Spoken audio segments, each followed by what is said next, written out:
राधे कृष्णा दोस्तों, राधे राधे। तो मैं एक निगुण भजन सुना रही हूँ। आप लोग जरूर मेरे निगुण भजन सुन के कमेंट बॉक्स में जरूर बताइएगा कि मेरा भजन कैसा लगा है।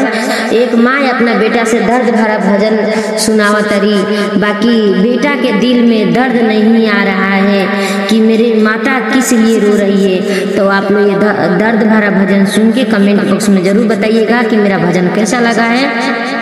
नहीं हूँ आप लोग सुन के जरूर बताइएगा। दूधावा की कर जाए बेटा कबो ना चुकाए, दूधावा की कर जाए बेटा कबो ना चुकाए। रोआ तारी भागिन मैया रोआ सछोधा, रोआ तरिया भागिन भैया रोआ तारी माँ। पोसी पाली के कैली से आना का कैलया भार, पोसी पाली के कैलिया माँ कैली से दूधावा के कर जाए बाबू कबो ना चुका। एक बतिया सुनली मैया रोस अछोधार, एक बतिया सुन के मैया रोस अछोधार। दूधावा के कर जाए बबुआ कबो ना चुका। हाथ के को टोड़वा होले हले माई के धारा, हाथ के को टोड़वा हो दीह ले धारा।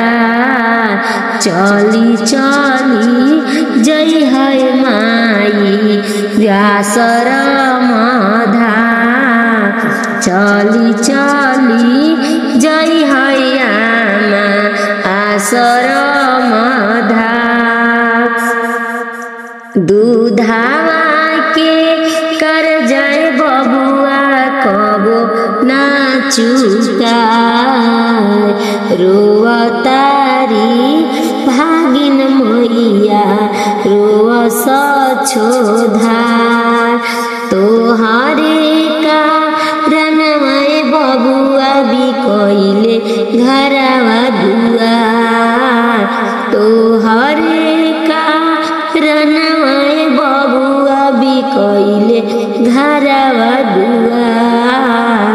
नाही तू बुझलाए बबुआ माई के ही दुख, तब नहीं बुझलाए बबुआ माई के दुख। इहो को टोड़वाए बबुआ रखी तू ला, इहो कटोरा रखे बबुआ रखी लिहा तू। जनमता पुतवाए बबुआ तोहरा के दी, जनमता पुतवाए बबुआ तोहरा के दी। बतिया सुन तही बेटावा रोवे अछोधा, बतिया सुन तही बेटावा रोवे अछोधा। आवय आवय मैया आवय अपना घर, आवय आवय मैया आवय अपना घर बनाई देवय मैया तो